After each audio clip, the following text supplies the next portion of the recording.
네, 계속해서 뉴스특보 이어갑니다. 관련 내용 김성수 변호사와 짚어보겠습니다. 어서 오세요. 안녕하세요.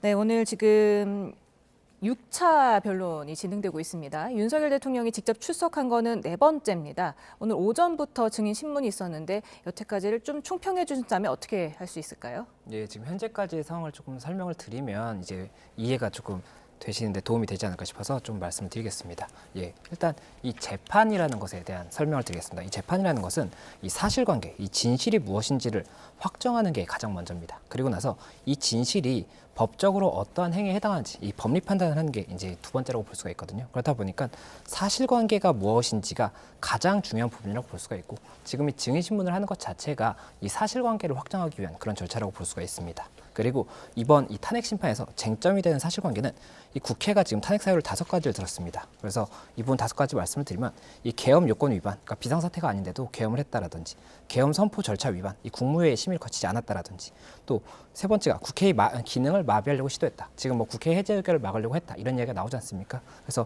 그런 부분이 있었다라고 지금 주장을 하고 있는 것이고 네 번째가 이 포고령 1호를 이제 포고를 했었는데 이것이 정당 활동의 자유 등 기본권을 침해하는 행위다. 이렇게 지금 이야기를 하고 있는 것이 하나가 있는 것이고 또 5번째가 중앙선관위라든지 사법부의 중요 인사들을 체포하려고 시도했다. 이렇게 지금 5가지로 요건을 이제 이야기를 하고 있는 것이고 이에 대해서 지금 사실관계가 결국에는 실제로 그러한 사실관계가 있었는지가 증명이 돼야 되는 것이거든요. 그리고 현재 지금까지 오늘 이제 증인신문까지 이 순차적으로 증인들이 어떠한 부분에 대해서 질문을 받는 증인이었는지를 설명을 드리면 일단은 제일 먼저 김용현 전 장관이 증인신문이 진행이 됐습니다. 이 김용현 전 장관 같은 경우에는 전체 사실관계에 대한 큰 틀을 답변을 받을 수 있는 증인이었고 이때 당시에는 이제 포고령 그리고 뭐 국회 기능 마비 시도 또 그리고 기재부 장관에게 제공했던 쪽지 이런 부분들에 대해서 중요 쟁점이 됐었고 이에 대해서 이제 양측의 문답이 있었습니다. 그리고 이 지난번 4일에 있었던 그 증인신문 같은 경우에는 이진우 수방사령관 같은 경우가 이 국회에 그 기능 마비 시도를 한 적이 있느냐에 대한 이 쟁점이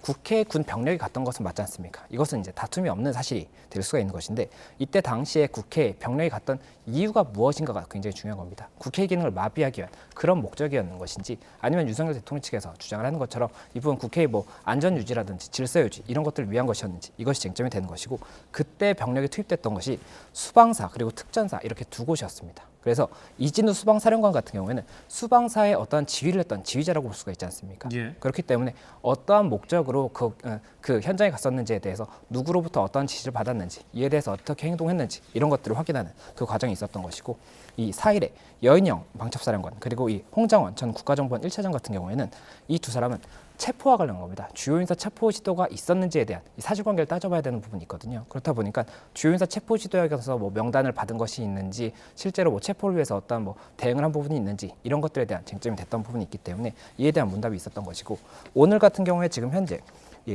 이 김현태 특전사 707 특수임무 단장 그리고 이 곽종군 전 육군 특수전 사령관 이 두 사람이 진행이 됐지 않습니까? 예. 이 두 사람이 진행했던 부분이 이 국회에 갔던 병력이 수방사 그리고 특전사라고 말씀을 드렸는데 그 중에서도 이 특전사 내에 707 특수임무단이 이 부분에 대해서 병력이 투입이 됐던 겁니다. 그렇다 보니까 이 당시에 현장에서 현장을 지휘했던 사람이 김현태 특전사 단장인 거거든요. 그렇다 보니 현장에서 어떠한 지시를 받았었는지 그리고 이에 대해서 어떻게 대응했는지 이것을 묻는 과정이 있었던 것이고 이 곽정근 사령관 같은 경우에는 특수전 사령관이지 않습니까? 그렇기 때문에 이 특임단에 이 김현태 단장의 상관으로서 지휘를 했던 사람으로 볼 수가 있는 것이고 그렇다면 곽정근은 이 지휘를 함에 있어서 누구로부터 어떠한 지시를 받았기 때문에 어떠한 지시를 한 것인지 이런 것들을 확인을 해야 되는 겁니다. 그렇다 보니 이 부분이 쟁점이 되는 것이었고 지금 곽정근 전 특수전 사령관 같은 경우에 뭐 국회의원을 끌어내라라는 이야기를 들은 적이 있다 이런 이제 진술을 했었기 때문에 그런 부분이 있었다라고 한다면 국회 해제 의결, 이 계엄 선포에 대한 해제 의결을 막는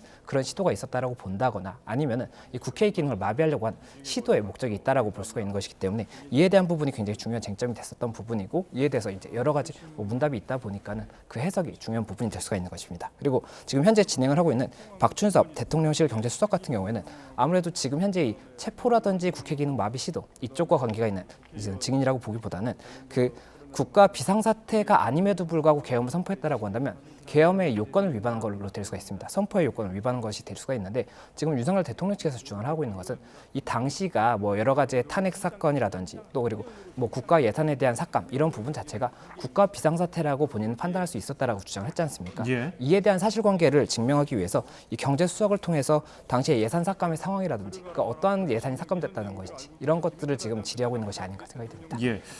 자, 지금 개괄적인 내용을 설명해 주셨는데 구체적으로 좀 살펴보죠. 오늘 쟁점 가운데 하나가 군과 경찰을 동원한 국회 활동 방해가 있었느냐. 그래서 김현태 707 특임단장, 곽종근 전 특수전사령관이 나왔는데 가장 관심을 끌었던 건 역시 곽종근 전 특수전사령관의 의원, 요원 논란이었습니다. 어쨌든 용어 논란 전에 계속해서 똑같은 입장을 밝혔어요. 국회 측에서 지시 대상이 국회의원이 맞느냐, 윤석열 대통령이 지시한 대상이 국회의원이 맞느냐 질문에 곽종근 전 사령관 정확히 맞습니다. 본관 안에 요원 없었습니다.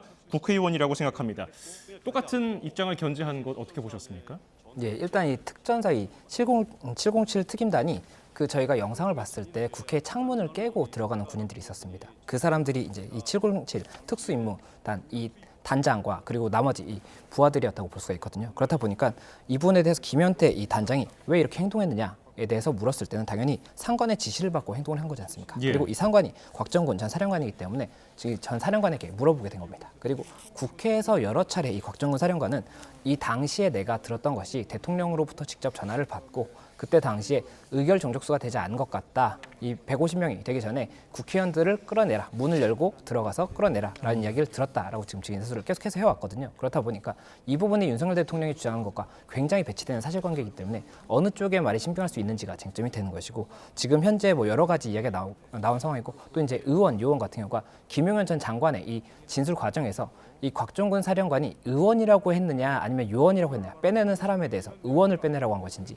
아니면 이 군 요원을 빼라고 한 것인지 이것도 쟁점이 될 수가 있기 때문에 이런 것들도 이제 이야기가 됐던 부분인데 지금 현재 이 정영식 재판관이 이 주신문과 반대신문 그리고 제주신문 재반대신문 한다고 말씀을 드렸지 않습니까? 그리고 이런 부분을 다 확인한 다음에 재판관이 이에 대해서 질문을 하는 과정을 거치게 되는데 그 과정에서 정영식 재판관이 이 부분 어떻게 들었는지에 대해서 다시 한번 확인을 하는 과정을 거쳤습니다. 예. 그리고 그 과정에서 지금 곽종근 전 사령관이 이야기한 것이 의결 정족수에 대해서는 들은 것이 맞다. 그리고 150명에 대해서는 지금 조금 명확하지 않은 부분이 있는 것 같다라는 취지로 이야기를 했었고 그리고 이 끌어내라라는 것과 관련해서 의원이나 뭐 요원 이것이 아니라 인원을 끌어내라라고 이야기를 했다는 겁니다. 그렇다 보니까 이게 그렇다면 국회의원으로 해석할 수 있는 것인지 요원으로 해석할 수 있는 것인지 이에 대해서도 이제 다툼이 생길 수가 있는 데다가 그 기존의 진술과는 조금은 이제 취지 자체가 바뀌었다고 볼 수 있는 부분이 있지 않습니까? 그렇다라고 한다면 이에 대해서 신빙성을 어떻게 볼 것인지까지도 쟁점이 될 수가 있기 때문에 이에 관해서 뭐 이제 여러 가지로 조금 쟁점이 될 수 있는 그런 상황이 된다라고 말씀드릴 수 있을 것 같습니다. 네, 지금 말씀하신 그 곽종근 전 사령관이 정영식 재판관의 질문에 답한 게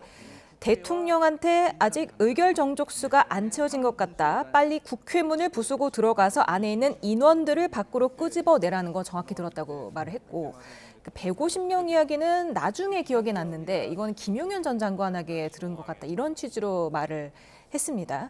그런데 지금 윤 대통령은 자신은 사람이라는 표현을 인원이라고 써본 적이 없다. 이렇게 반박을 했고 그런데 또 윤 대통령이 추가 설명을 하면서 불필요한 인원 통제라든가 뭐 7층 건물 안에도 인원이 있다는 걸 잘 안다면서 또 인원이라는 단어를 또 썼어요. 뭐 어떻게 봐야 됩니까? 예, 그 부분에 대해서도 결국은 방금 말씀하신 그 부분이 윤석열 대통령이 이 신문이 끝난 다음에 그 부분 관련 재판부가 하실 말씀이 있느냐 이렇게 해서 이 부분 확인을 했던 것으로 보입니다. 그리고 그 전체적인 진술 내용에 대해서 답변을 하는 그런 과정이었다고 볼 수가 있는 것으로 보이는데 그 인원이라든지 사람 이런 단어를 사용했는지 여부에 대해서는 결국에는 본인의 이 주장과 관련해서 지금 현재 곽종근 전 사령관의 이 관련 뭐 통화 내용에 대한 신빙성이 낮다라는 주장을 한 것이 아닌가 생각이 되는 부분이 있는 것이고 다만 말씀하셨던 것처럼 그 과정에서 본인은 인원이라는 단어를 사용하지 않고 사람이라는 단어를 사용한다라고 했는데 이후에 이제 인원이라는 단어를 사용을 했지 않습니까? 그렇다라고 한다면 그에 대해서 어떻게 볼 것인지는 이제 재판관들이 각각의 판단을 하지 않을까 생각이 됩니다. 예. 정형식 재판관이 상당히 긴 시간을 할애해서 곽종근 전 사령관에게 생각이나 해석을 빼고 들은 말만 얘기하라 이렇게 하면서 인원이 맞느냐, 의원이 맞느냐 뭐 이런 것들과 함께 150명 대통령은 이야기한 적이 있냐 이런 내용을 계속해서 반복적으로 물어봤단 말이죠. 정형식 재판관은 어떤 의도로 이런 질문을 했을까요? 예, 일단 이 증인 신문이라는 것은 이 증인의 생각을 묻고자 하는 것이 아니라 그때 당시에 어떠한 경험을 했는지 이 사실관계를 확인하고자 하는 겁니다. 그렇다 보니까 사실관계가 아닌 이 본인의 의견이 섞여 있다라고 한다면 이게 왜곡이 될 수가 있기 때문에 그 의견과 사실을 구분해서 사실에 대해서만 답변을 해달라 이렇게 이야기한 것이 아닌가 생각이 되고, 그리고 현재 이 가장 중요하다라고 볼 수 있는 것이 윤석열 대통령으로부터 전화를 통해서 그때 당시에 의결 종족수가 채워지지 않은 것 같다, 그 안에 있는 인원을 빼내라라고 이야기를 했다라고 한다면 이것이 국회의원들을 빼내는 것이다라고 해석을 한다라고 하면 국회 기능을 마비하려고 한 시도라고 볼 수가 있기 때문에 이 부분의 쟁점이 가장 중요한 쟁점이 될 수가 있는 겁니다. 그렇다 보니 이에 대해서 이제 물어보게 되는 것이고, 이 부분 재판부가 질문을 하는 것이 가장 구체적이고 가장 핵심적인 부분에 대한 질문인 경우가 많습니다. 그렇다 보니 이에 대해서 일단은 굉장히 사실관계를 구체적으로 정리하기 위해서 질문을 한 것이 아닌가 생각이 되는 부분이 있고, 지금 현재 이 부분 진술이 이 특임단장과 또 이제 이 곽종훈 전 사령관 간에도 조금은 안 맞는 부분이 있습니다. 뭐 150명을 들었다 또 아니다 뭐 이런 이야기도 있고, 그리고 또 지금 현재 이 국회 측과 윤석열 대통령이 현재 이 사실관계에 대해서 굉장히 첨예하게 다투고 있지 않습니까? 그렇다라고 한다면 이 부분이 사실관계가 어떻게 정리가 될 것이냐면 이 양측의 진술만 봤을 때는 어느 쪽이 모순이 되는지를 알 수가 없는 그런 상황이라고 한다면 결국에 이 당시에 국회 군이 투입됐던 이 당시에는 굉장히 많은 영상이 있습니다. 언론사의 영상도 굉장히 많고 뭐 유튜버들도 각자 촬영한 것들이 굉장히 많습니다. 그리고 굉장히 다양한 사람들에 대해서 촬영이 됐었고 이게 시간 초까지도 다 확인을 할 수가 있거든요. 그러면 이 초까지 다 확인을 해서 이때 당시에 뭐 군이 언제 헬기에서 내렸는지, 그리고 헬기에서 내려서 몇 명이 어디로 이동했고 어디로 또 이동했고 이런 부분들을 다 확인을 할 수가 있을 것이고, 그럼 그것들을 다 정리한 다음에 그 다음에 지금 현재 전화를 통화를 했다는 시간도 다 지금 명시하고 있지 않습니까? 예. 뭐 몇 분경에 전화했다. 그러면 이 당시에 이 영상에서 확실하게 확인이 되는 이 다툼 없는 사실에 대한 부분과 그리고 이 전화를 했다는 부분에 대해서 이 전화 당시의 통화 내용이 그 당시의 상황과 모순이 되는 부분이 있다라고 한다면 또 신빙할 수 없는 그런 부분이 있을 수가 있기 때문에 그런 부분들 결국엔 물증들까지도 포함해서 어느 쪽의 진술을 신빙할 수 있는지를 확정하지 않을까 생각이 듭니다. 네, 곽종훈 전 사령관은 또 이런 얘기를 했습니다.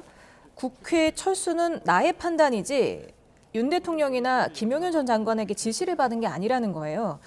김용현 전 장관이 비화폰으로 통화하면서 저한테 어떻게 하느냐고 물어봐서 제가 국회와 선관위 3군데, 민주당사, 여론조사권 임무 정지하고 철수하겠다라고 말씀을 드리고 나서 철수가 이루어졌다는 겁니다. 이는 윤 대통령 주장과 좀 배치되는 게 지난달 23일 4차 변론에서 윤 대통령이 계엄 해제 요구 결의가 나오자마자 곧바로 김용현 전 장관과 계엄 사령관을 즉시 불러서 철수를 지시했다고 발언을 했거든요. 이건 어떻게 들으셨습니까?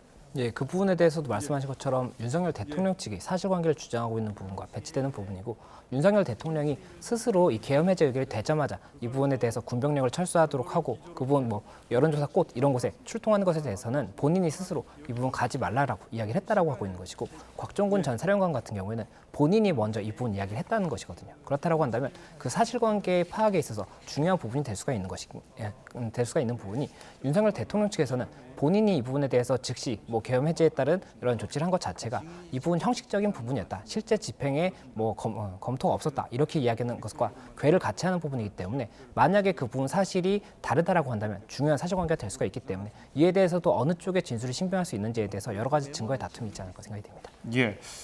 자, 그러면서도 이 당시에 그 데리고 나오라고 한 대상, 윤 대통령이 지시한 대상이 국회의원이냐는 질문에는 정확하게 국회의원이 맞는다고 답변을 했습니다. 그렇지만은 정형식 재판관이 또 질문을 하죠. 국회의원이라는 말을 들었냐? 끄집어내란 말에서 국회의원이라는 말을 들었냐? 그랬더니 곽종군 사령관 인원이라는 말을 들었다. 의원이라고는 안 했느냐? 그랬더니 인원을 끄집어내라고 했다. 말이 약간 좀 의문이 있기 때문에 정형식 재판관도 다시 한번 물어본 것 같은데 이 점은 어떻게 좀 해석할 여지가 있을까요? 예, 이 부분이 지금 현재 곽종군 전 사령관이 국회에서 증언을 했던 내용이 있습니다. 이게 이제 영상으로 있는 상황이고, 그리고 현재 이 증인 신문 과정에서도 국회 측도 그리고 대통령 측에서도 이 부분에 대해서 어떻게 정확하게 문장을 들었느냐에 대해서 계속해서 물어봤습니다. 예. 그리고 그때 당시에 이제 국회의원이라고 이야기를 했던 부분이 있었던 것으로 보이는데, 이후에 이제 정형식 재판관이 이 주신문 재신문에 대해서 다 들은 다음에 그 다음에 이제 다시 한번 확인을 한 거지 않습니까? 그런데 그 과정에서는 국회의원을 끌어내라가 아니라 인원을 끌어내라가 내가 정확하게 들은 이야기다라고 한다면 이 부분에 대해서 이 사람의 기억이 정확하지 않을 수 있구나라는 판단이 될 수가 있는 것이고, 그럼 이 통화 내용 전체에 대해서 어느 정도 그 취지에 대해서는 신빙할 수 있다라고 볼 것인지, 아니면 그 왜곡된 그 기억의 왜곡으로 인해서 이 사실관계에 대한 진술 자체가 이게 조금 달리 볼 수가 있는 것인지 이 부분에 대해서도 검토할 것이고, 말씀을 드렸던 것처럼 증인신문이라는 것은 이 개개의 증인들의 진술 자체가 신빙할 수 있는지도 볼 수가 있는 부분이 있겠지만, 이와 별도로 이 물증과 합쳐져서 결국에는 전체적인 사실관계를 어떻게 볼 것이냐가 가장 중요한 부분이고, 이에 대해서는 다른 증인들의 뭐 이런 그 진술 내용과 이 취합되는 부분도 이제 추가적으로 봐야 되기 때문에 이런 부분까지도 감안해서 볼지 않을까 생각이 되고, 일단은 이 부분에 대해서 계속해서 국회의원이라고 진술하다가 인원이라고 바뀐 것 자체는 굉장히 조금 중요한 사실관계이기 때문에 이에 대해서 어떻게 해석할지가 굉장히 쟁점이 될 것 같습니다. 윤 대통령은 또 이런 얘기를 했습니다. 100번 양보해서 본회의장에 있는 의원을 151명이든 152명이든 한두 명만 빼내면 되는 게 아니라 다 끄집어내야 회의를 막을 수 있는 것이다. 그렇다면 우리 병력으로는 불가능하다고 말하는 게 상식이지 왜 그거를 묵묵부답으로 해놓고 이러느냐. 지시를 이행할 수 없다는 걸 보고하는 게 상식 아니냐. 이렇게 말했는데 이 부분은 어떻게 봐야 될까요? 예, 그 부분이 결국에는 윤석열 대통령 측에서 그러한 지시를 한 적이 없다라는 취지의 주장이 아닌가 생각이 듭니다. 만약에 윤석열 대통령이 이 부분에 대해서 이 곽종근 전 사령관에게 그러한 지시를 했다라고 한다면 곽종근 전 사령관이 현장의 상황을 알고 있지 않습니까? 그러면 이것이 현실적으로 불가능합니다. 이렇게 이야기를 했어야 됐던 것이 아니냐라는 이야기를 지금 하고 있는 것이고, 그러한 이야기를 하지 않았다는 것 자체가 결국에는 윤석열 대통령이 그러한 이야기를 한 것이 아니라는 이 반증이라고 지금 주장을 하고 있는 것이거든요. 그렇다 보니 이에 대해서 어떻게 해석할지도 봐야 되는 것이고, 그리고 150명 이상의 국회의원이 지금 모여 있는 상황이었다고 한다면 이 병력 15명의 병력으로 어떻게 할 수 있는지에 대해서도 뭐 여러 가지로 의견이 나올 수가 있기 때문에 그런 부분까지도 일단 헌법재판관들이 각각의 판단을 하지 않을까 생각이 됩니다. 예, 윤 대통령은 곽종근 전 특수전사령관 증인신문이 끝난 뒤에 발언 기회를 얻어서 일단 특전사령관과 통화한 것은 국회 상황이 혼잡하니까 안전 문제에 대해서 확인하려는 것이었다고 설명을 하고, 홍장원 전 국정원 1차장의 공작, 그리고 특전사령관이 김병주 민주당 의원 유튜브에 출연하는 그 시점부터가 내란 프레임과 탄핵 공작의 시작이라고 언급을 했거든요. 이런 뭔가 빈틈을 계속해서 공격하면서 이 내란 프레임과 탄핵 공작의 시작이라고 언급한 것, 이 재판부에서는 이런 언급을 어떻게 좀 받아들일까요?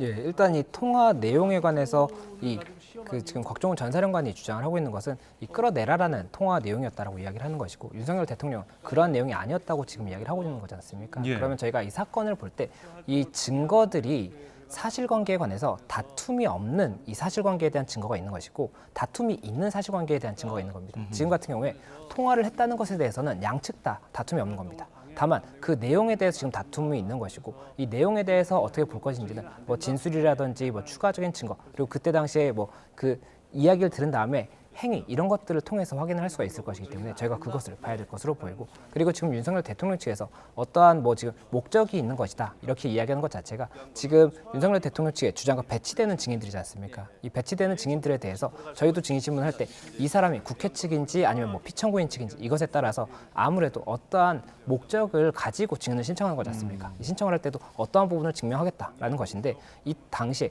이 어느 쪽에서 신청한 것이냐에 따라서 이 증인들도 개개의 목적이 실체적 진실을 밝히기 위한 것이 아닐 수도 있는 부분이 있는 거지 않습니까? 오염될 수 있는 그런 부분도 있는 것이기 때문에 그런 부분들에 대해서 주장을 하는 것으로 보이고, 다만 그 부분이 실질적으로 신빙할 수 있는지에 대해서도 결국에는 헌법재판관들이 각각 판단할 것이기 때문에 이것도 일단 주장의 한 방향이다 이렇게 볼 수가 있는 것이고, 그 주장에 대해서 그 증거를 제시하는 것도 결국에 그런 주장을 한 것에 대한 입증 책임은 이 주장하는 측에 있기 때문에 주장하는 측에서 그 부분에 대해서 뭐 여러 가지 근거를 제시하지 않을까 생각이 듭니다. 지금 곽종근 전 사령관은 구속 기소된 상황 아니겠습니까? 그래서 앞서 그제 5차 변론 기일에 증인으로 나왔던 이진우 여인영 전 사령관은 본인들이 형사재판을 받는 상황이라 대부분 답변이 제한됐었는데 곽종근 전 사령관 좀 다른 모습을 보였어요? 예, 이 부분에 대해서 본인이 형사재판을 받고 있다고 하더라도 이 증인으로서의 진술을 거부할지 여부는 본인의 선택입니다. 그렇다 보니 곽종근 사령관 같은 경우에는 본인의 재판과 관계없이 이 부분에 대해서 답변을 했었고, 이런 부분들에 대해서도 뭐 어느 정도까지의 진술의 신빙성이 높아질 수 있는지 이런 것들이 이제 쟁점이 될 수가 있는 것 같습니다. 다만 이 전체에 대해서 진술을 거부하는 것과 일부에 대해서 진술을 거부하고 또 나머지 부분들에 대해서 답변을 하는 그런 모습 자체에 대해서도 또 이 재판부에서 보는 부분이 다 다를 수가 있기 때문에 이런 부분까지 종합적으로 판단을 할 것으로 보이고, 그렇기 때문에 이제 향후에 재판 과정에서도 증인들이 뭐 진술을 거부하는지 이런 것들도 저희가 조금 추가적으로 봐야 되지 않을까 생각이 듭니다. 예. 자, 그리고 곽종근 전 사령관이 이런 증언이 있었습니다. 김용현 전 장관이 12월 3일 밤 10시 17분에 출동 지시를 내렸다고 언급을 했는데 계엄 선포된 게 밤 10시 23분이거든요. 5분의 시차가 있는데 앞서도 이런 뭐 전화 통화의 시간 그리고 거기에서 빈틈이 생길 수 있다고 말씀하셨어요. 이 말이 맞다면은 계엄 선포 전에 출동을 지시했다는 건데 군 관련자 다수가 뭐 TV를 통해서 알게 됐다는 증언 진술이 많았는데 이 점은 좀 모순이 있는 것 같아요. 예, 만약에 출동을 한 인원이 있고 그렇다면 그 출동을 한 인원에 대해서 지휘자가 있지 않습니까? 예. 그 지휘자가 누구인지 봐야 됩니다. 이 지휘자가 실제로 난 TV를 보고 알았다라고 한 지휘자라고 한다면 모순이 생기겠죠. 그렇다면 그 증인이라든지 진술자에 대해서는 신빙성이 떨어질 수가 있기 때문에 이것이 굉장히 중요한 사실관계가 될 수가 있는 것이고 지금 뭐 이 국회에 이 병력이 투입됐던 이 상황에 대해서도 여러 가지 영상이 있겠지만 이 국회에 뭐 국무위원들이 언제 도착했는지라든지 아니면 언제 어떤 장소로 출동했다든지 이런 것들도 CCTV를 통해서도 뭐 국회 CCTV라든지 또 이제 국무위원들 같은 경우에는 이 국무위원들이 모이는 장소의 CCTV 이런 것들이 있지 않습니까? 이런 것들을 통해서도 굉장히 많은 사실관계를 객관적으로 확인할 수 있는 부분이 있기 때문에 이런 부분들을 확보하고 이런 부분들에 대해서 각자 이제 국회 측도 그리고 이 윤석열 대통령 측도 각자 사실관계를 시간 순서대로 정리를 할 겁니다. 표를 통해서 시간 순서를 정리하는 경우가 일반적이거든요. 그러면 뭐 몇 분 몇 초에 이런 일이 있었고 이때 당시 증거는 이런 영상이 있고 이런 식으로 정리를 해서 사실관계를 다 정리를 한 다음에 그 부분에 대해서 이제 통화 같은 부분은 증명이 안 되지 않습니까? 그런 증명이 안 되는 부분에 대해서 이런 통화가 있었다라고 하는데 이런 행위를 한 것 자체가 뭐 모순이 된다라든지 이런 부분을 통해서 답변을 할 것이기 때문에 결국에는 그런 부분을 어떻게 정리하는지가 가장 중요한 부분이 아닐까 생각이 듭니다. 헌재 재판관도 짚었듯이 곽종근 전 사령관은 본인이 구속 기소됐지만 진술 거부권을 한 번도 행사를 하지 않았고요. 또 자수서를 제출한 이유도 물었습니다. 이에 대해서 곽종근 전 사령관은 12월 5일 김용현 전 장관이 제게 비화폰이 녹음이 안 되니 당당하게 가라고 전화했다. 제가 사실대로 정확히 얘기하지 않으면 문제가 생기겠다고 판단해서 진실되게 써놔야 기준점이 안 흔들릴 것 같다고 생각했다. 이게 무슨 의미입니까? 김용현 전 장관이 뭐 녹음이 안 되니 뭐 증거가 없으니 발뺌하라 이런 의미인가요?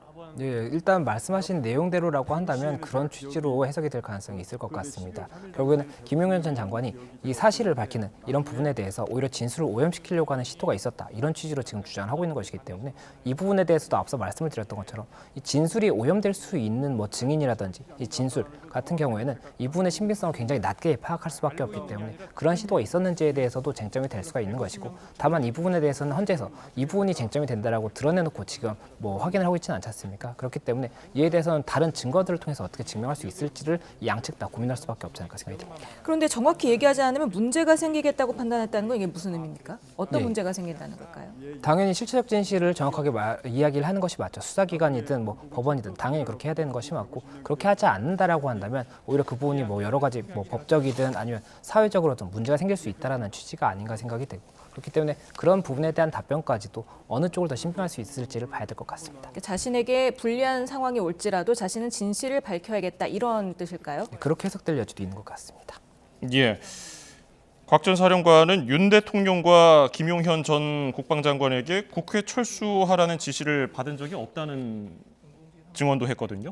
이 점은 어떤 영향을 줄 거라고 보십니까? 예, 저희가 앞서 잠시 이야기를 드렸던 것으로 보이는데, 예, 그 부분에 대해서 윤석열 대통령 측에서는 국회의 그 계엄 해제 의결이 있자마자 본인이 이번 군에 대한 철수를 지시했다라고 이야기를 하고 실제 철수하는 것은 영상으로 있습니다. 그렇다 보니 이 부분에 대해서 누구의 지시를 받고 이렇게 철수를 했던 것인지 그리고 이 철수 지시의 의도가 무엇인지 이것이 이제 쟁점이 되는 것인데 철수 지시를 받고 철수하는 모습은 이것도 이제 물증이 있기 때문에 객관적인 사실이라고 볼 수가 있고 이 부분에 대해서 누가 지시를 했는지에 대해서는 다툼이 있는 거지 않습니까? 그렇기 때문에 이 다툼에 대해서 누가 지시한 것인지를 확인을 해야 될 것으로 보이고 이 지시가 있었던 것에 대해서 의도가 어떤 것인지에 대해서도 뭐 다른 증거들을 통해서 증명을 해야 될 수가 있기 때문에 이 부분에 대해서도 일단은 앞으로의 사건에 있어서 어느 정도의 쟁점으로서 작용할 것으로 보인다 이렇게 보입니다.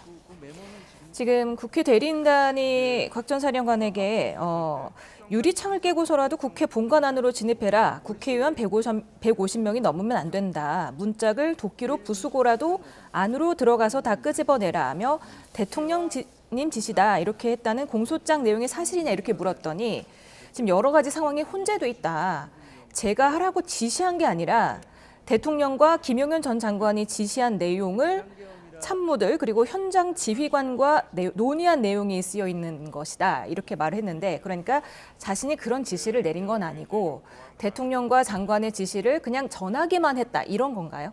예, 일단 이 곽종근 사령관이 국회에서 이야기했던 부분을 보면 이 부분을 본인이 뭐 이런 이야기가 있었기 때문에 지시를 직접 했다라고 이야기를 하는 것이 아니라 본인이 이 통화를 하는 그 과정 자체가 들린 것으로 보인다라고 이야기를 했던 부분이 있기 때문에 이에 대해서도 쟁점이 될 수가 있는 겁니다. 이 통화를 하는 내용 자체가 들릴 수 있는 것이냐 이분은 객관적으로 확인을 할 수가 있는 부분이 될 수도 있기 때문에 만약에 객관적으로 확인을 했을 때 그러한 주장이 이 사실상 불가능한 부분이 있다라고 한다면 신빙성이 낮아질 것이고 그렇지 않다라고 한다면 신빙성이 조금 더 예, 높아질 수가 잠시만요. 지금 현장 연결 좀 해보겠습니다.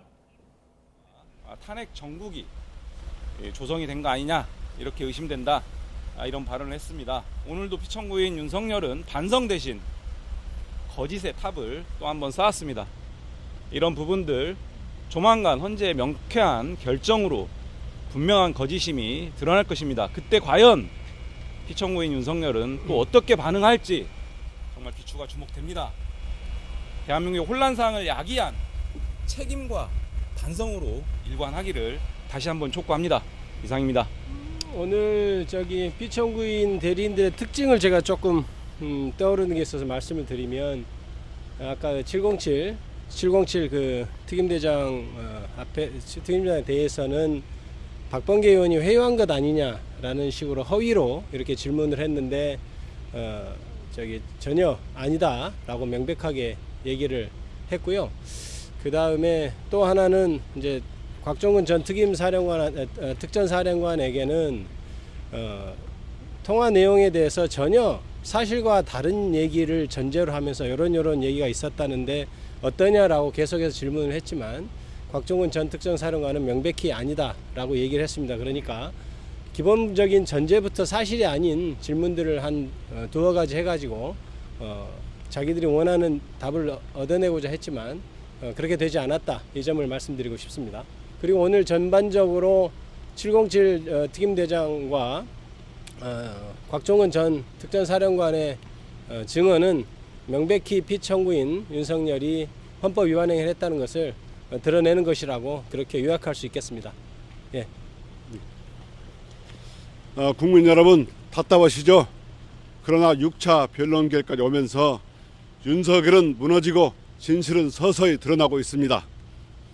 오늘 증인으로 출석한 곽종근 사령관의 진술에 의하면 국회에 출동한 특전사 요원들을 철수시킨 것은 대통령이나 김용현 장관이 아니라 특전사령관이었습니다. 그리고 의결 종족수가 채워지지 않을 것 같으니 문을 부수고 들어가서라도 안에 있는 걸 끄집어내라, 안에 있는 인원을 끄집어내라 이렇게 명확하게 증언을 했습니다. 이렇게 진실은 명확하게 드러나고 있습니다. 그런데 그저께 윤석열은 법원에 구속 취소를 청구했습니다. 제가 30년간 검사장을 하면서 구속 취소를 청구한 경우는 몇 번 보지 못했습니다. 또한 윤석열은 헌법재판소에 재판관 해피 촉구 의견서를 했다고 합니다. 이렇게 사법기관을 부정하고 헌법재판을 부정하고 있습니다. 그렇지만 진실은 온전히 드러나고 있습니다. 윤석열이 해야 할 것은 헌법재판소를 존중하고 그 절차에 순응하는 것이라고 생각합니다. 국민들께 사과하고 자신의 잘못을 뉘우치는 것이 역사 앞에 나서는 길이라고 생각합니다. 감사합니다. 수고 많으십니다. 네, 감사합니다. 수고하셨습니다. 네, 국회 측 대리인단의 발언 들으셨습니다. 곽종근 전 사령관 증언으로 인해서 윤 대통령의 헌법 위반 행위가 드러났다 이런 말이었던 것 같은데요. 생각보다 박춘석 대통령실 경제수석이 4시 반에 시작을 한 것으로 알고 있는데 좀 일찍 끝난 것 같습니다. 예, 맞습니다. 지금 현재 이 두 사령관 그리고 단장에 대한 이 신문은 조금 많이 길어졌습니다. 90분씩이 예정돼 있었는데 그보다 훨씬 더 길어졌던 것으로 보이고 지금 박춘석 대통령실 경제수석 같은 경우에는 지금 이제 종결이 됐다라고 한다면 아무래도 시간이 그렇게 길진 않았다라는 것으로 보이고 이 부분이 지금 이야기가 나오고 있는 것이 예산 삭감이라든지 이런 부분들에 대해서 뭐 질문을 하는 그런 증명 과정이었지 않습니까? 그래서 그런 부분들에 대해서는 국회 측에서 아무래도 조금은 질문이 적었던 것이 아닌가 이렇게 예상이 됩니다. 예.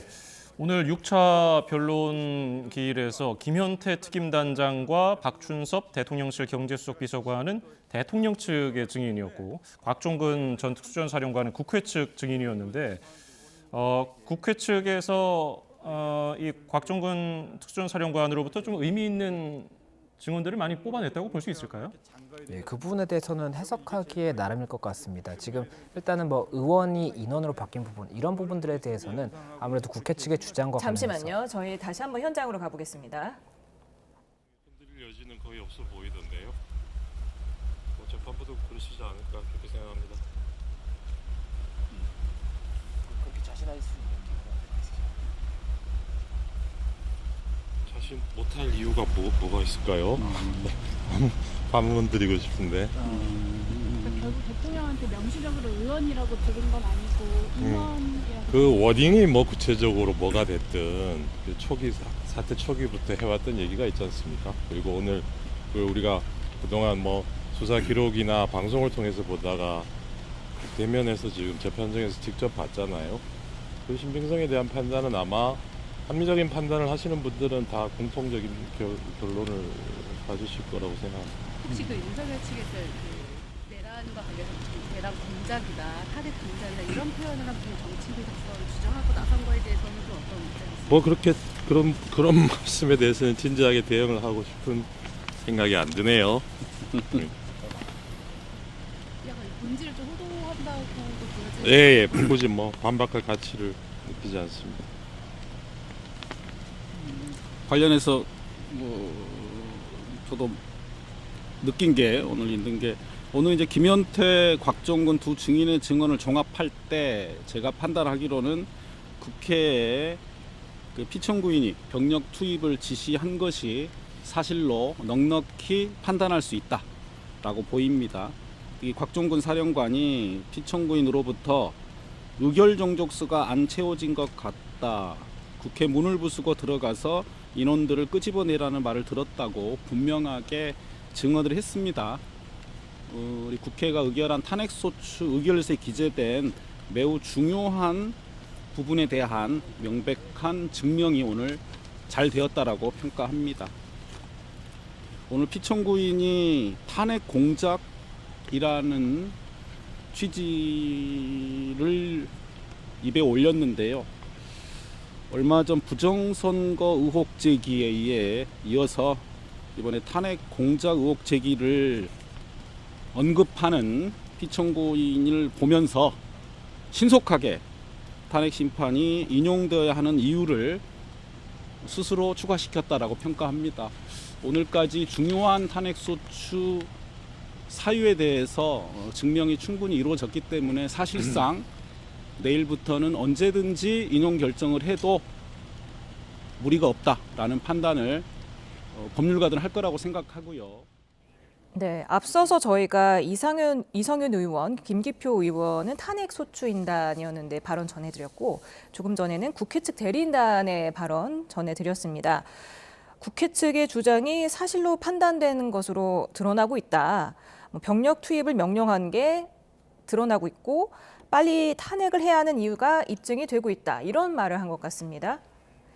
지금 앞서서 탄핵 소추인단이 했던 말 중에 피청구인 측은 전제부터 사실이 아닌 질문을 했다. 이렇게 얘기를 했는데 이건 어떤 부분을 말하는 걸까요? 네, 일단은 지금 현재 국회 측이 주장하고 있는 사실관계가 있고 이 대통령 측에서 주장하고 있는 사실관계가 다르지 않습니까? 그래서 그 부분과 관련해서 이 질문 자체에 대해서 결국에는 사실이 아닌 것을 전제로 하는 질문을 한 것 자체가 전제부터 이제 사실이 아닌 질문을 했다라고 이야기를 하는 것으로 보이고 그렇기 때문에 결국에는 이 답변 과정에서 아무래도 국회 측이 주장하는 사실관계가 인정됐다라고 지금 아무래도 국회 측 대리인단이기 때문에 이야기를 한 것이 아닌가 생각이 듭니다. 예, 오늘 또 논쟁이 있었던 것이 인원, 요원, 의원 이런 것들에 대해서도 국회 측 대리인단이 얘기를 했습니다. 이게 어떤 정확한 단어가 뭐가 됐든 공통적인 결론을 가지실 것 이렇게 얘기를 했는데 이 점에 대해서도 크게 용어 논란은 개의치 않은 것 같군요. 예, 이 부분도 결국에 해석의 이제 관점에 따라서 다를 것 같습니다. 예.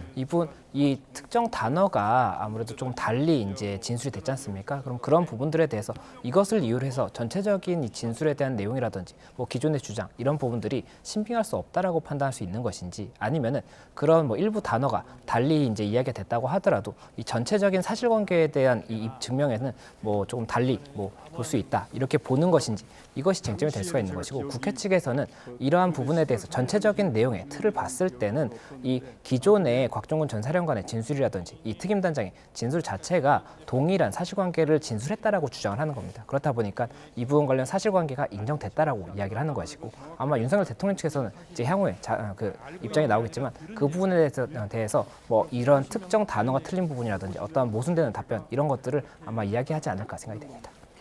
송진호 변호사가 그 곽 전 사령관의 국회 증언 영상을 재생하면서 애초 윤 대통령과의 통화 횟수를 1회라고 말했다가 이후에 3회 전화하는데 2번 통화했고 1번은 통화가 안 됐다고 진술을 바꾼 게 아니냐 이렇게 물었는데요. 이 부분은 어떻게 봐야 될까요?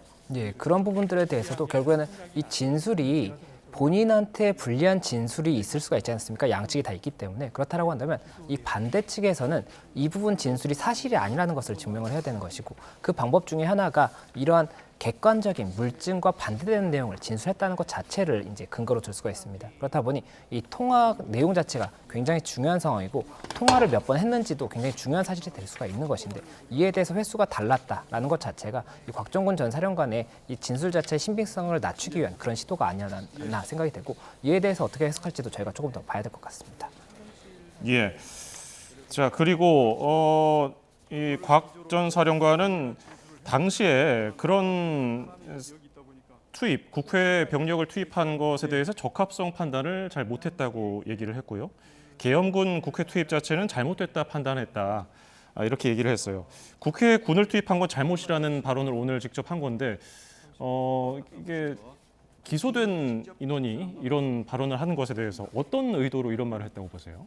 예, 아무래도 지금 곽 전 사령관 같은 경우에는 이 부분이 이제 본인이 어떤 죄를 범했다, 뭐 내란죄라든지 이런 죄를 범했다라는 것을 전제로 해서 인정을 하고, 다만 그 부분에 대해서 어떠한 뭐 경위가 있었다 이렇게 주장을 하는 것이 아닌가 생각이 듭니다. 형사 사건에서.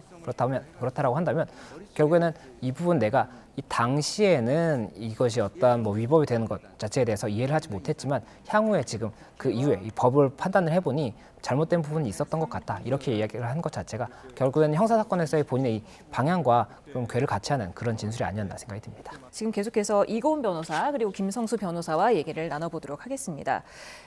의원이 아닌 인원이라는 단어를 굉장히 많이 강조를 했습니다. 군대 용어다. 대통령이 이런 말을 썼다는 것 자체가 신빙성이 떨어지는 거다라는 말은 어떻게 들으셨습니까? 그런데 대통령은 또 군수 통치권자고요. 그 부분에 대해서도 윤석열 대통령도 계속 수차례 강조한 바도 있습니다. 물론 인원이라는 용어 그 자체는 사실은 일반인들이 많이 쓴다기보다는 군에서 사용하는 용어로 우리가 많이 알려져 있는데요. 그렇지만 인원은 결국 사람을 뜻한다라는 것은 모두가 다 이제 만장일치로 동의를 할 부분이라고 생각하는데, 사실 그 인원이라는 말, 그것이 뭐 군에서 쓰이는 말이라고 하더라도 과연 그것이 신빙성을 전반적으로 떨어뜨리는 단어였냐, 저는 동의하기가 좀 어렵습니다. 그 이유는 이 곽종근 전 사령관이 계속해서 이야기하는 것이 윤석열 대통령이 이야기했던 이 세 줄만은 분명하다 했습니다. 의결정족수라는 말을 분명히 했고, 그 다음에 이제 인원을 끌어내라라는 말을 했다라는 겁니다. 그런데 만약에 인원이 요원을 뜻하는 것이었다면 의결정족수와 이 요원 사이에는 어떠한 인과관계도 성립하지가 않습니다. 왜냐하면 윤석열 대통령 측에서도 국회 안에 진입했던 요원은 15명 정도에 불과했다. 그래서 이것이 어떻게 국회의원을 끌어낼 만한 요원의 숫자가 들어가지도 않았다라고 얘기를 하고 있기 때문에 의결정족수는 150명인데 15명밖에 되지 않은 이 요원들의 숫자와 의결정족수, 인원, 이것이 과연 연결될 수 있는가를 봤을 때 이 곽종근 전 사령관이 이제 의원, 요원, 인원 이 부분은 좀 헷갈렸고, 내 최종적인 기억은 인원이었다라고 얘기를 한다고 해서 전반적인 곽 전 사령관의 증언의 신빙성이 흔들린다고 보긴 좀 어렵다라고 생각이 듭니다. 예.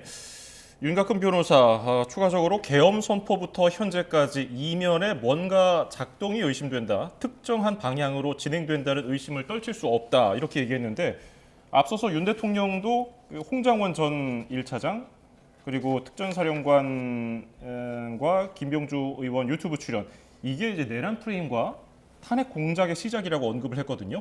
이런 주장을 하는 것이 이 탄핵 심판에서 긍정적인 영향을 줄까요? 부정적인 영향을 줄까요? 예, 그런 주장을 하는 것이 결국에 이 증인들의 진술의 신빙성에 대해서 다투고자 하는 취지가 아닌가 싶습니다. 예. 증인이 어떠한 목적이 있다고 한다면 이 실제 사실과 다르게도 진술할 수가 있는 거지 않습니까? 그렇다 보니 그런 부분들에 대해서 어떠한 목적이 있었고 어떠한 이득이 있었다 이런 것들을 주장하는 것이 아닌가 생각이 되고 다만 이러한 주장이 있다고 한다면 그것에 대한 이제 증명 책임 자체는 여기는 이 주장을 하는 쪽에서 증명을 해야 되는 부분이기 때문에 이에 대해서 주장만 있는 것인지 아니면 추가적인 뭐 증명의 시도가 있을 것인지 이런 것들은 저희가 조금 더 봐야 될 것 같습니다.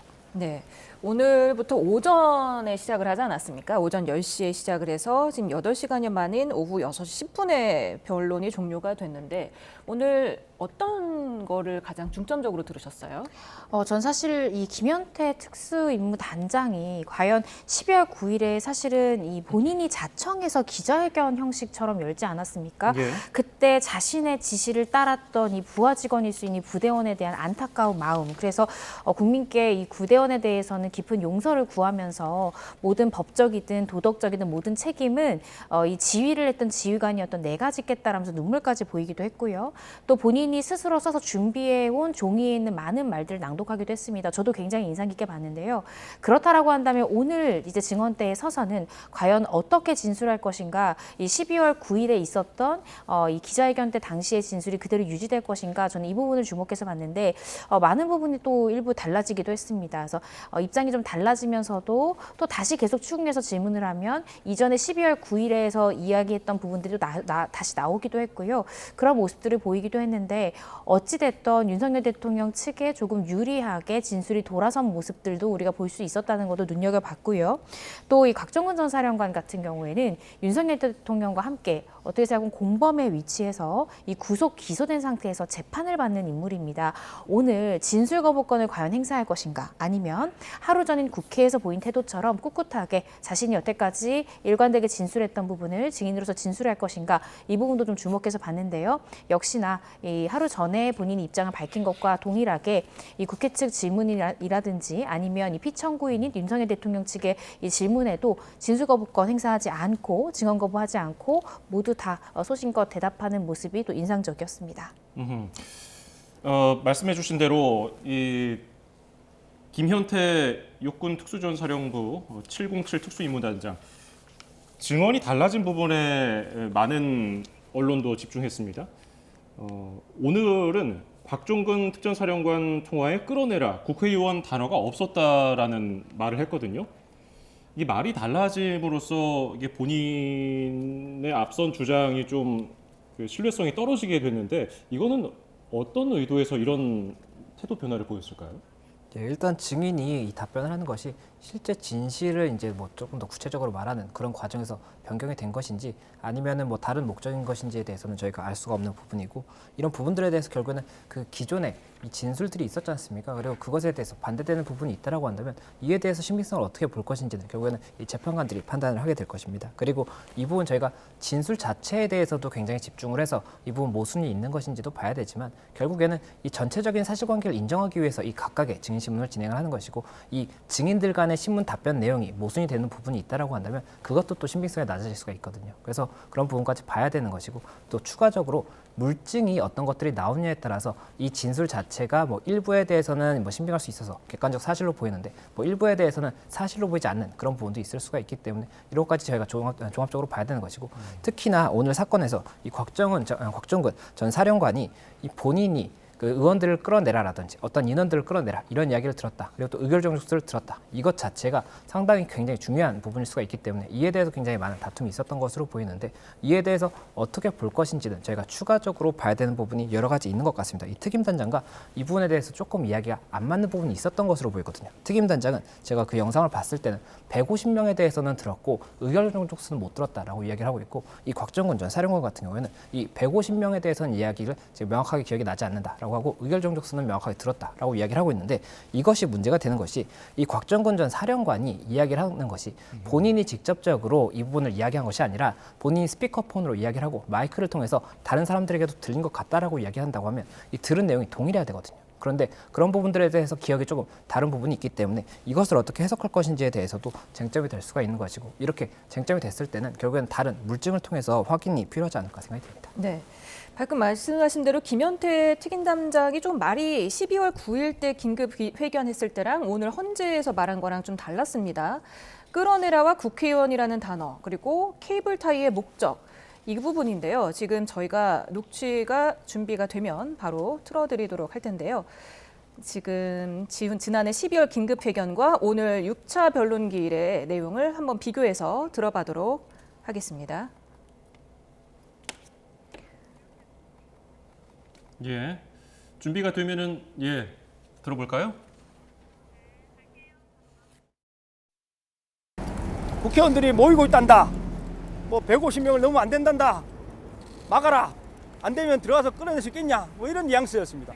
150 넘으면 안 되는데 들어갈 수 없겠냐. 거기에는 끌어내라와 국회의원 단어는 없었습니다. 없었어요. 인원을 포박할 수도 있으니 케이블 타이 이런 것들을 원래 휴대하는 거지만 잘 챙기라고 다시 한번 강조했었습니다. 봉쇄를 해야 되는데 문을 잠가야 되는데 케이블 타이 넉넉하게 챙겨라. 그래서 문을 봉쇄할 목적으로 봉쇄하기 위해서 그러니까 사람은 전혀 아닌 목적입니다. 제가 사람 여쭤본 거 아니에요. 그렇습니다. 10월 9일에는 긴급회견 때는 국회의원들이 모이고 있단다. 150명을 넘으면 안 된다. 끌어낼 수 있겠냐 였다가 끌어내라는 말과 국회의원이라는 단어는 없었다. 네. 완전히 뉘앙스가 바뀌었습니다. 그리고 케이블 타이도 인원 포박이 아니라 문을 봉쇄하는 거라고 이렇게 말이 바뀌었는데 이 부분은 어떻게 들어야 될까요? 사실 지금 이제 증인으로 출석한 이 김현태 이 특수임무 단장 같은 경우에는 사실은 이 내란 사건에 있어서 또 굉장히 중요한 이 실행행위를 실행했던 인물입니다. 사실 수사선상에 충분히 오를 수 있고 수사를 받고 있는 것으로 알고 있는데요. 따라서 만약에 국회의원을 끌어내라라는 지시를 받고 본인이 부하 직원일 수 있는 부대원을 통해서 이 국회 창문을 깨고 들어가서 이러하게 실제적으로 어떤 실행행위를 시켰다 지휘관으로서 이런 부분이 밝혀진다면 본인 또한 내란 혐의를 벗기는 굉장히 어려울 것입니다. 그래서 아마 이 부분에 대해서 변호인을 통해서 어떤 법률적인 조언을 얻었을 가능성이 있고요. 아마 12월 9일은 이 비상계엄 선포일로부터 일주일밖에 지나지 않은 시점입니다. 그때는 변호인을 어떤 선임한다든지 법률 상담을 받았다기보다는 그때는 본인이 있는 그대로 기억하는 대로 A4용지에다가 자신의 입장을 정리해서 그대로 이야기를 했을 가능성이 높고요. 하지만 지금은 그때로부터 수개월이 지난 시점입니다. 이미 내란 혐의에서 주요 공범들 같은 경우에는 1심 재판이 시작되고 있는 상황이고요. 따라서 이 부분에 대해서 현재 수사를 받을 것으로 보이는 이 김현태 이제 경비 단장 같은 경우에는 특수임무 단장 같은 경우에는 아마 본인 또한 이 내란죄 혐의를 벗어나기 좀 어렵다라는 법률가의 조언 끝에 아마 이렇게 중요한 부분, 그러니까 내가 이것이 불법적으로 이 국회 기능 또 이 해제 결의를 막기 위한 어떤 시도를 내가 실질적으로 지휘했다라는 부분을 인정할 경우에는 법률적으로 상당히 불리할 수 있다라는 어떤 조언을 받고 오늘 증언대에 올라서 이전 12월 9일 기자회견 당시의 증언과는 좀 다른 이야기를 하지 않았나라는 생각이 들긴 하는데요. 그런데 저는 좀 신기한 것이 사실 사람의 기억이라는 것은 그 사건 발생일로부터 멀어지면 멀어질수록 더 흐려져야 되는 것이 더 뚜렷해지긴 좀 어렵습니다. 실제로 법원에서도 어떤 사건에 대해서 피해자와 피고인의 진술이 극명하게 갈릴 때 그 진술의 신빙성을 판단할 때 사건 발생일로부터 가장 멀 수 있는 법정 단계에서의 진술이 오히려 수사 단계 때 진술보다 더 또렷해지고 정확하게 진술하는 경우 그 증언을 그대로 믿기 어렵다라고 판단하는 경우가 많습니다. 그런데 지금 김현태 이 특수임무 단장 같은 경우에는 12월 9일은 비상계엄 선포일로부터 일주일밖에 지나지 않은 시점이었고요. 종이에 사전에 본인이 준비를 해온 말을 즉흥적인 것이 아니라 준비해온 대로 이야기를 했습니다. 그런데 그때의 그 기억보다 오늘 오늘 2월 달에 이르러서 오늘이 더 정확한 기억이다라고 이야기하는 것은 조금 경험치에 반한다라는 생각이 들고요. 이 부분도 아마 헌재 재판과는 굉장히 또 의문점을 가지고 오히려 12월 9일에 이 사건 발생일로부터 얼마 지나지 않은 증언, 이때 진술 내용이 더 정확한 것이 아닌가라는 또 의구심을 가질 수 있는 한 가지의 부분이라고 생각이 듭니다. 예, 다른 장성급 그 사령관들과 달리 오늘 김현태 특수임무단장은 정복을 입고 출석을 했습니다. 현직이라는 얘기죠. 이게 지금 말이 바뀐 내용, 현직이라는 점도 어느 정도 좀 발언이 바뀌는 데 있어서 영향을 줬다고 볼 수 있을까요? 그 부분에 대해서는 조금 단정 짓기는 어려울 것 같습니다. 예. 뭐 현직 여부보다는 지금 변호사님께서 말씀을 주신 것처럼 뭐 본인의 형사 사건이라든지 이런 부분들에 대한 뭐 가만히 있을 가능성이 높지 않은가 싶고, 다만 이 부분에 대해서 결국에는 그 목적이 어떤 것이냐에 따라서 실체적인 진실을 이야기하지 않을 수도 있다고 말씀을 드렸지 않습니까? 그렇기 때문에 위증죄 이제 규정도 있는 것이고요. 그래서 어느 쪽에 뭐 증언이 신빙할 수 있는지 이런 부분들에 대해서는 저희가 조금 더 지켜봐야 되는 것으로 보이고, 다만 그 부분에 대해서 일단은 말씀하신 것처럼 뭐 현직인지 이런 여부가 쟁점이 될 수가 있는 것인지 아니면 뭐 다른 부분이 쟁점이 될 수가 있는 것인지는 제가 조금 더 지켜봐야 될 것 같습니다. 그리고 케이블타이 관련하여서 이제 그 용도에 대한 진술이 바뀌었잖아요. 예. 그런데 저는 의문이 드는 것이 바로 이 부분입니다. 그럼 인원을 포박할 용도로 쓰이는 케이블타이를 원래도 준비하지만 더 잘 챙기라고 했다라는 것이 12월 9일 때 기자회견 때 진술이었는데, 오늘은 갑자기 케이블타이는 문을 봉쇄하는 데 사용하는 것이지 사람에 대한 사용이 아닙니다라고 이제 구태여 얘기를 했습니다. 그런데 문을 봉쇄하는 데 쓰인다라고 하면 국회를 봉쇄할 의도가 아닙니까? 그것이 과연 이 국회의 권능을 무력화시키고 이 해제 결의를 위해서 의결 정족수가 모이는데 방해하는 행위에 어떤 범행 도구로 쓰였다라고도 판단될 수 있는 부분인데, 마치 문을 봉쇄한다 발 용도로 케이블 타이를 가져오면 이것이 어떤 해제 결의를 막기 위한 행동이 아닌 것처럼 이렇게 이해하고 증언한 것이 아닌가 싶은데요. 그런데 국회의원들이 문 안으로 들어와야, 국회 내로 들어와야 이 해제 결의를 할 수 있는데 국회문을 봉쇄해버린다라는 것은 해제 결의를 방해하는 행동으로도 읽힐 수 있어서 이 케이블타이 용도에 대한 진술 변경이 과연 윤석열 대통령 측에 반드시 유리한 진술이었는지는 좀 의구심이 듭니다. 네, 게다가 또 김현태 단장은 12월 9일 때는 계엄 상황에서 국회 활동이 보장되는지도 잘 몰랐다. 당시에는 상황을 잘 몰랐기 때문에 그렇게 행동했지만 모르는 것도 자신의 책임이다.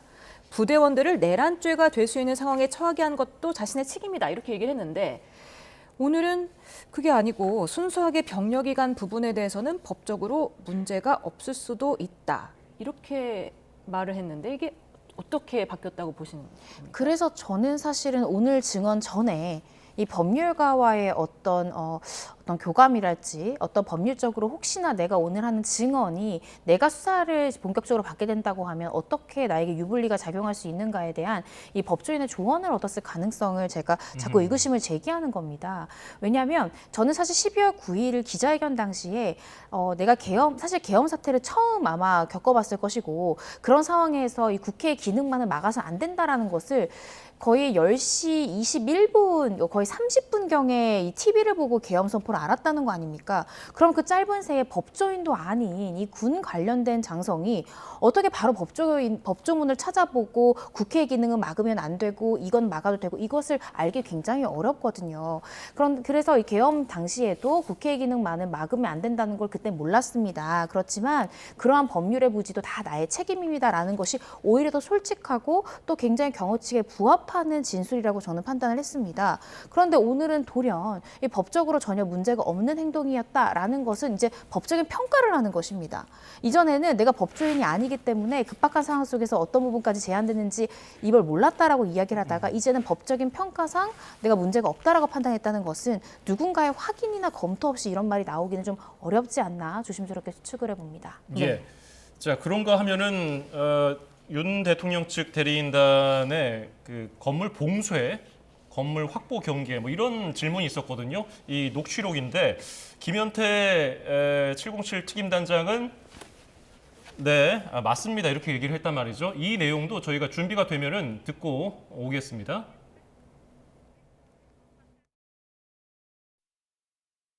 이제 국회 건물을 봉쇄와 그다음에 건물을 확보, 경계, 통제하라는 게 약간 차이가 있죠, 그죠? 예. 증인이 부여받은 봉쇄의 의미가 국회의원들 출입을 뭐 금지시키라는 것이나 이런 것들이 아니라 매뉴얼에 따라서 테러리스트 등 적대적 위협 세력으로부터 국회에 진입되지 못하도록 방어하라는 그런 개념이죠.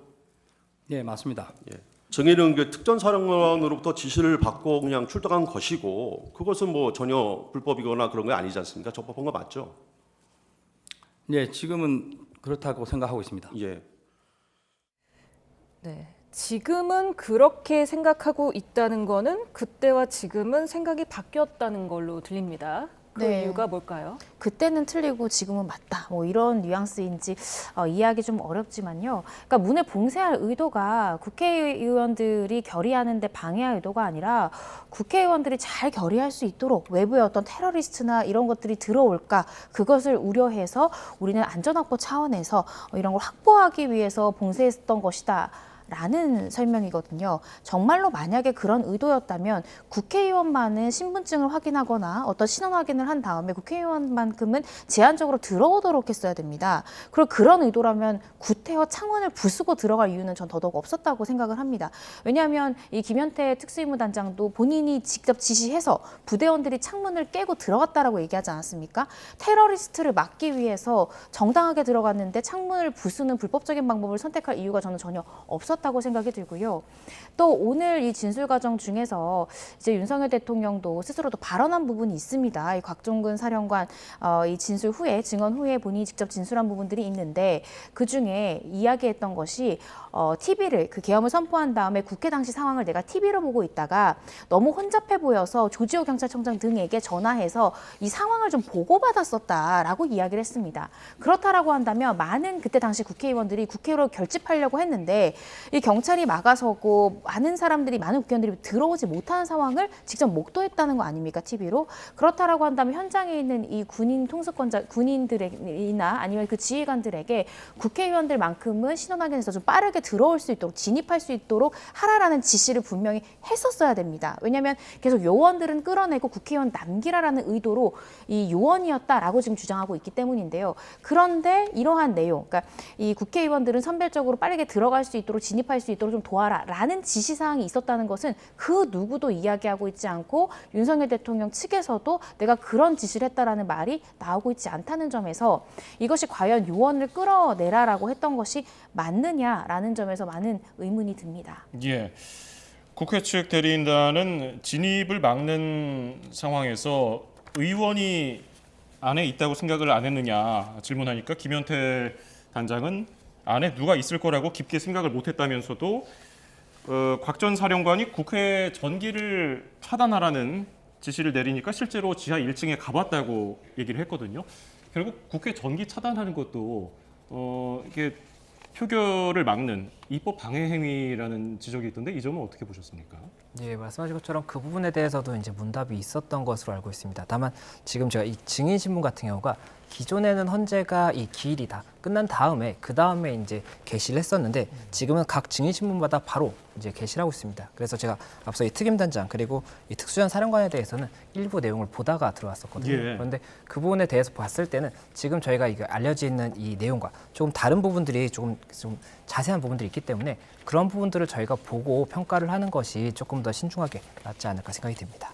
이 전기를 차단한 부분 관련해서는 표결 방해로 읽힐 수 있고요. 예. 그리고 이 부분은 윤석열 대통령은 계속해서 경고성 계엄이었지 실질적으로 계엄을 실행할 의사 전혀 없었다고 얘기했습니다. 그리고 계엄은 곧 해제될 것이기 때문에 나는 이것을 길게 끌고 갈 의도 전혀 없었다고 얘기하고 있는데 그렇다라고 한다면 국회의 전기를 차단할 이유가 더더욱 없습니다. 이 군인을 안으로 넣는 행위에 더 추가적으로 국회에 정말로 전기를 차단하려는 시도를 했다라고 하면 이것은 경고성 계엄보다는 정말로 계엄을 실행할 의사가 있었다라는 쪽에 힘이 실리기 때문에 이 부분은 피청구인인 윤석열 대통령 측에 좀 불리한 증언이었다라고 개인적으로 생각이 듭니다. 네, 앞서서 곽종근 전 사령관 얘기 중에서도 150명 이야기가 나오지 않았습니까? 이와 관련해서 김현태 단장도 150명이 넘으면 안 된다는데 라는 말을 들었다고 답변했는데 이 부분은 어떻게 작용할까요? 예, 이 부분에 대해서도 굉장히 여러 차례 질문 그리고 또 동일한 내용에 대해서 계속해서 답변을 하는데 그 답변 과정에서 조금씩 이렇게 답변이 다듬어지는 과정이 있었던 것으로 보입니다. 그렇기 때문에 그 부분들에 대해서도 앞서 말씀을 드렸던 것처럼 전체적인 내용을 저희가 파악을 해야 되는 것이 아닌가 생각이 되고 또 이제 재판관들이 마지막에도 다시 한번 그 부분에 대해서도 질문할 부분이 있거든요. 그래서 그런 부분까지도 종합적으로 보고 저희가 판단하는 것이 조금 더 신중한 것이 아닌가 생각이 됩니다. 그리고 이 단전 단수 같은 경우에 제가 앞서 봤던 내용을 좀 간단하게 설명을 드리면 이 단전 단수와 관련해서 곽종근 사령관으로부터 연락을 받았다라는 취지의 이제 답변을 했었고 윤석열 대통령 측에서는 그 선후 관계를 봤을 때 통화 시간상 이 단전 단수가 윤석열 대통령과의 통화보다 이전이었다라고 이야기를 하고 있거든요. 그렇다라고 한다면 이 부분에 대해서는 윤석열 대통령이 이 단전 단수에 대해서는 윤석열 대통령의 지시가 아니었다라는 취지의 주장도 가능한 부분이 있을 수가 있기 때문에 저희가 이런 부분들에 대한 사실관계를 조금 더 자세히 이제 보고 판단하는 것이 좋지 않을까 이렇게 말씀드리고 싶습니다. 예. 국회 측의 그 김현태 특임단장에 대한 반대 신문에서 150명을 누구로 인지했느냐는 취지의 질문에 김현태 단장은 몰랐다. 150명 숫자만 기억나서 말씀드린 것이다. 본회의장에 들어가라는 지시로 생각을 안 했다. 뭐 지시받은 내용에 대한 자신의 그 행위에 대한 얘기를 했는데 본인이 주체적으로 뭐 했다는 내용이라든지 그런 내용은 없고 방어적인 발언들이 이 부분에서 좀 보이거든요. 이거는 어떤 의도라고 좀 보십니까? 사실 지난 화요일에 있었던 이진우 전 사령관이랄지 여인영 전 사령관도 지시가 무엇이었냐, 어떤 내용의 지시였냐라는 질문만 나오면 답변이 제한된다라고 이야기를 했습니다. 예. 그 이유는 결국엔 이 피청구인인 윤석열 대통령 측에게 어떤 내용의 지시를 받았는지 그 지시가 결국 목적과 관련이 되는 것이거든요. 그 지시의 내용이 이 국헌을 문란하게 할 목적, 즉 이 국회의 권능을 무력화시킬 목적과 가까운 지시 내용이었다라고 하면 그 지시를 듣고 일부 실행행위에 가담한 부분이 본인의 형사재판에 있어도 굉장히 치명적으로 작용할 수 있기 때문에 그 지시의 내용에 대해서는 답변이 좀 제한된다라면서 증언을 거부하는 형태를 보였습니다. 그런데 오늘도 이 김현태 증인 같은 경우에 출석을 해서 분명히 12월 9일 기자회견 때는 마치 본인이 들었던 얘기를 바로 본인이 이제 옮겨 담아서 얘기를 하는 것처럼 생생하게 이야기를 하다가 오늘은 어떤 내용의 증언이었는지 모르고 언뜻 생각나는 단어 위주로만 이야기를 했습니다. 그런데 우리가 좀 생각을 해보면 150명이라는 숫자가 지금 이 김현태 증인뿐만 아니라 이후에 있었던 이 곽 전 사령관의 이제 증인신문 과정에서도 150명 의결 정족수라는 부분들이 공통되게 나왔다는 거 아닙니까? 그렇다라고 한다면 의결 정족수의 숫자를 가리킨다라고 판단될 가능성이 높다라고 보여지고요. 그리고 실제로 윤석열 대통령 측에서도 인정하고 하는 부분이 이 국회 본회의장 안에는 진입한 요원들의 숫자가 15명밖에 안 된다는 것인데 절대 150명이 될 수가 없는 상황이었습니다. 따라서 그 150명이 누구를 가리키는 것이냐라는 부분에 대해서 말끝을 흐린다는 것은 그때 당시 그 계엄 선포하고 본인이 지휘할 당시에는 이 문맥상 어떤 의미인지는 인지했을 것으로 보여지는데 지금 당장에는 그 진술 부분에 대해서 정확한 의미에 대해서 조금 흐리는 전략을 선택하는 것이 아닌가라는 생각이 들고요. 만약에 요원이라고 한다면 150명이 넘으면 안 될 이유는 없습니다. 그 이유는 윤석열 대통령 측의 주장 내용에 따르면 이 요원들을 배치한 이유도 대테러들이 발생할까 봐 국회의원들을 보호하고 안전을 확보하고 질서를 유지할 목적으로 군을 파견한 것이다라고 계속 얘기하고 있기 때문에 그 숫자가 많으면 많을수록 더 도움이 되는 것으로 이해가 되거든요. 그렇다라고 한다면 150명이 가리키는 것은 이 군 관련된 인원이기보다는 국회의원의 의결 정족수를 뜻할 가능성이 굉장히 높다라는 생각이 듭니다.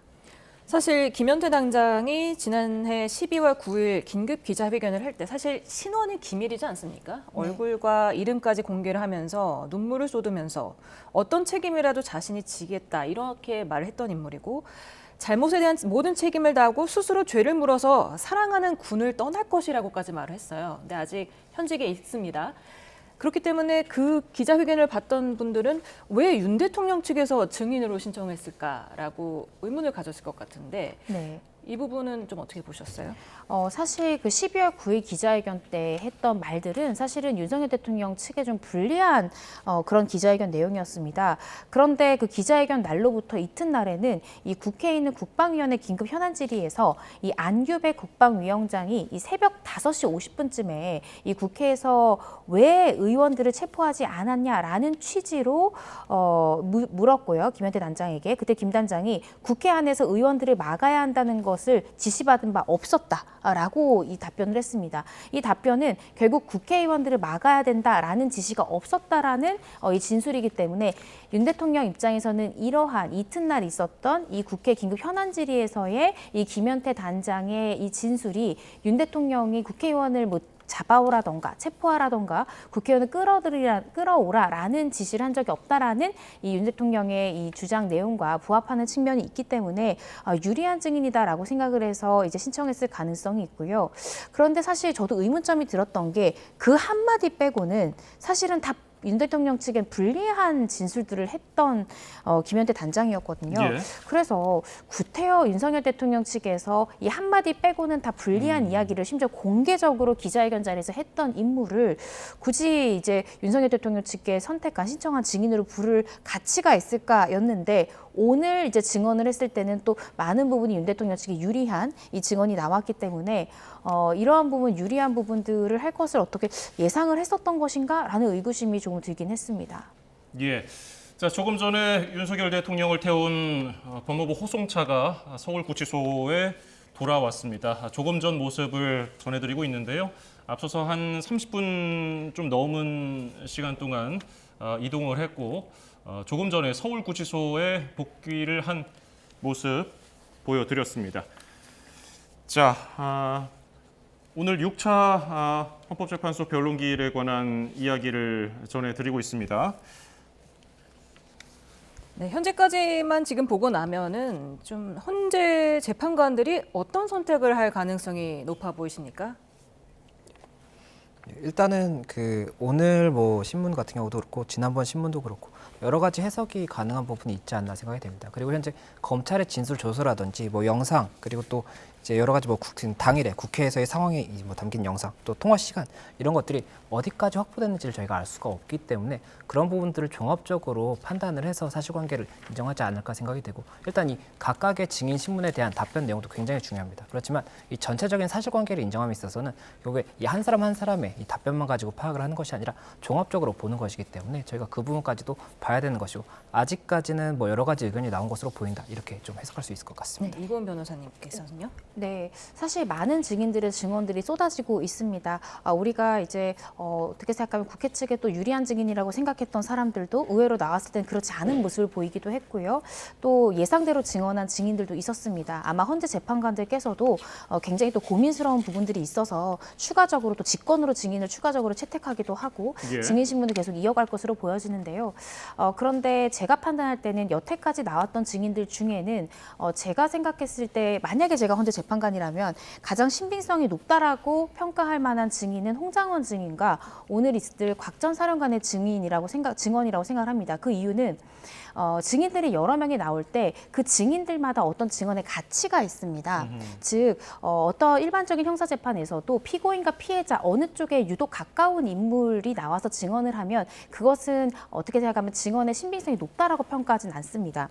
근데 이 화요일에 출석했던 홍장원 증인 같은 경우에는 현재는 어떠한 수사를 받고 있지 않고 어떠한 지금 형사재판을 받고 있지도 않습니다. 그렇다는 의미는 누군가의 유불리를 위해서 증언할 가능성이 굉장히 낮은 인물이고 좀 객관적인 진술을 할 수 있는 위치의 사람이기 때문에 저는 증언의 신빙성이 좀 높지 않나라는 생각이 들었고요. 오늘 곽 전 사령관 같은 경우에 심지어 구속 기소됐습니다. 내란 혐의로. 오늘 아마 본인이 헌재 재판관들 앞에서 했던 진술이 앞으로 본인에게 펼쳐질 형사재판에서 대단히 불리하게 작용할 가능성이 높습니다. 그럼에도 불구하고 본인이 받는 불이익에도 불구하고 이러한 진술을 했다라는 것에 있어서는 또 법원에서 봤을 때는 그 증언의 신빙성이 높다라고 평가할 수 있거든요. 이런 점에서 두 사람의 진술이 여태까지는 조금 증언의 신빙성이 높지 않나라는 생각이 들긴 하는데요. 앞으로 또 계속해서 남은 증인들이 있기 때문에 조금 더 상황을 지켜봐야 될 것 같습니다. 예. 헌재가 8차례 변론기일을 지정했고 어느새 오늘로 6차 변론기일이 마무리됐습니다. 증인이 더 늘어난다면 변론기일이 더 추가될까? 이것도 궁금한데 앞서 박근혜 전 대통령은 17차까지 변론기일이 있었더라고요. 어떻게 전망하세요? 예, 아무래도 이번에 변론 기일이 몇 차례 정도 진행될 것이냐에 대해서도 굉장히 많은 관심을 받을 수밖에 없을 것 같습니다. 그래서 지금 7차 그리고 8차 같은 경우가 2월 11일 그리고 2월 13일 이렇게 2차례 진행이 예정돼 있고 지금 추가로 채택된 증인들 같은 경우에는 이 두 날짜에 다 이제 진행 예정이 돼 있습니다. 예. 그래서 어느 날은 3명 또 어느 날은 4명 이런 식으로 진행이 되고 있는데 이게 그 이후에 결국에는 증인의 뭐 이런 답변 내용이라든지 또 아니면은 어떠한 뭐 추가적인 증거들을 통해서 추가적으로 증인 신문이 필요한 부분이 있다라고 한다면 이 헌재에서 추가 증인 신문에 대해서 검토를 할 것이고 그렇다라고 했을 때 현재의 기일만으로 이 부분 증인 신문이 다 소화가 가능하다라고 한다면 그렇다면 증인 신문을 위해서는 이 기일을 추가하지 않을 수가 있지만 그렇지 않다라고 했을 때는 또 추가적인 증인 신문 기일을 또 잡을 수가 있기 때문에 그런 부분까지도 일단은 저희가 여러 가지로 봐야 될 것 같습니다. 지금 다음 주 화요일에는 이상민 전 행안부 장관의 증인 신문 그리고 목요일에는 조지호 경찰청장 등이 지금 증인이 예정이 돼 있는데 주요 쟁점이 뭐가 될까요? 결국에는 지금까지 증인들한테 물어봤던 그런 부분들을 동일하게 물어볼 것 같고요. 또 조지호 경찰청장 같은 경우에 이미 앞선 증인들의 증언에도 많이 이제 거론됐던 인물입니다. 조지호 청장과 내가 이해한 것이 좀 달랐던 것 같다. 여전 사령관의 증언도 있었고요. 그래서 구체적으로 이 여전 사령관과 통화 내용이 어떤 것이 있었는지 또 윤 대통령과 또 조지호 청장 간의 통화가 몇 번이나 있었고 어떤 내용이 있었는지 이런 부분들이 또 주요 쟁점으로 떠오를 것 같은데요. 그런데 지금 말씀하신 두 증인은 실제 만약에 출석을 한다라고 하면 증언을 거부할 가능성이 굉장히 높지 않나라는 생각이 듭니다. 왜냐하면 지난 화요일에 있었던 이진우 전 사령관이나 여인영 전 사령관처럼 이 두 인물들도 결국에 현재 기소가 된 상태이지 않습니까? 그리고 재판이 앞으로 이제 펼쳐질 것이고 또 본인들이 현재까지 행한 이 헌재에서 행한 진술들이 나중에 본인 형사재판에서 또 유불리하게도 작용할 수 있는 부분이 있기 때문에 증언을 대부분 거부하는 선택지를 선택할 가능성이 높지 않을까라는 생각이 들고요.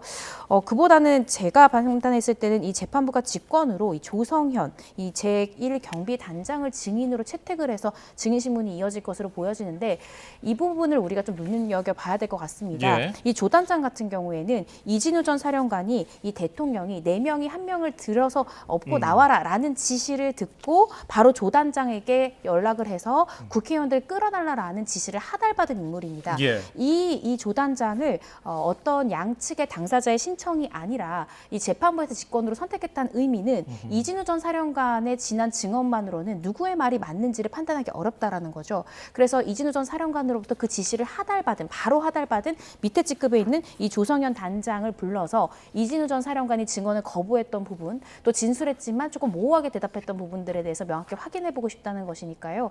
앞으로 이 신문기일, 변론기일이 조금 더 늘어날 가능성은 좀 높지 않을까 싶습니다. 알겠습니다. 오늘 말씀 여기서 줄이죠. 김성수, 이고은 변호사 두 분이었습니다. 고맙습니다. 감사합니다.